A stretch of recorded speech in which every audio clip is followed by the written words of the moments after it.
Now, obviously enough, it's been some time since I last visited Japan, but while I was there, I actually won a prize. Now, I actually still even have the ticket here. Of course, they keep the part that has the prize letter on it, but they tape that to the wall to show people how many have been won.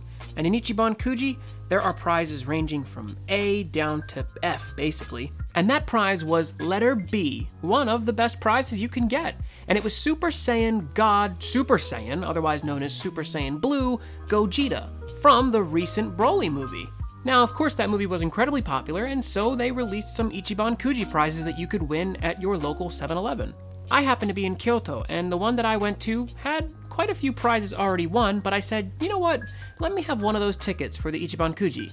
And confusedly, the Japanese men handed me the ticket, I ripped it open, and they were immediately surprised to see that I won one of the best prizes. They began clapping and congratulating me, and then they handed me over this prize.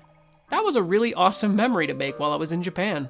The box shows Bandai as the manufacturer, and it even shows that it is a B prize. When we zoom out, we can see Gogeta looking rather cool, and when we scan up to the top, it even has branding for the movie, as well as the fact that it is an Ichiban Kuji prize. On the top, there's even a Toei holographic sticker, which makes me think that's an authenticity sticker. Either way, the top is pretty plain. The side, however, shows a great shot of Gogeta from the front, posing towards the viewer. The other side is a zoomed out shot of the figure itself, with a lower opacity version of the same shot in the background. Finally, the back shows the figure once again, but with no stand or anything like that, just sort of floating in the void, and some more text. Now, inside of the box, there's a weird cardboard casket, which you can just kind of open up and slide the figure from the bottom. And already, I'll say this figure is way smaller than I thought. It comes with the figure itself, the stand, and of course the base, all sealed together in this plastic bag. Now, he's not huge, but from toe to hand, he's just about 8 inches long, but that's on a diagonal. From head to toe, he's more like 7 inches tall. But hey, now that he's open, let's take a closer look at this thing. And interestingly enough, he plugs in just under his belt. Yeah, there's a hole hidden right here under where his belt flaps are sort of flowing beside him. Pretty smart. The sculpt on this is absolutely wonderful. Those muscles are super deep cut, everything looks as it should with a Dragon Ball Z character. His pants are big and puffy with plenty of wrinkles in them, and all the details on all the other things that he's wearing just look right.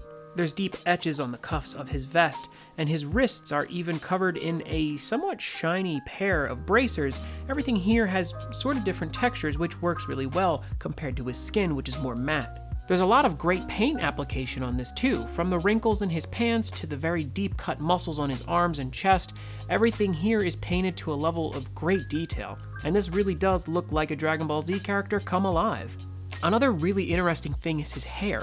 I was actually looking at the box thinking that maybe they did something to up the saturation, but when you see it in person, this thing looks really great. The hair has somewhat of a strange transparency in it. I can't really describe it because part of it's not, but then part of it is, and it allows for this really interesting effect to the color.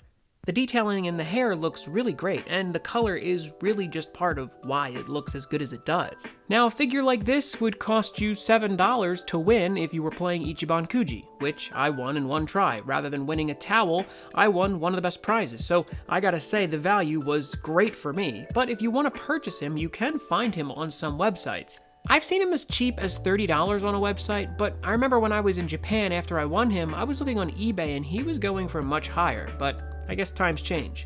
All in all, this figure looks great. It's not huge, and I thought it might be because of how big the packaging was. I would definitely rank this above some of the arcade figures I've won as far as quality goes, so I will say that this Gogeta is an easy 9 out of 10. I'm not even that big of a Gogeta fan, and I'm definitely not a big Dragon Ball Super fan, but either way, without attachments to the character, you can't help but see that this is a quality figure. And with that, what do you think? Do you like this figure? If so, why don't you comment below and tell me who your favorite Dragon Ball Z character is. If you did enjoy the video, please make sure to like it because it helps the channel. I'm also going to link something on screen for you to check out, so please make sure to do that because it helps even more. Stay tuned to the channel because there is an awesome Japan-themed surprise coming soon, and you won't want to miss it. Until then, thank you so much for watching, have an amazing weekend, and keep on collecting.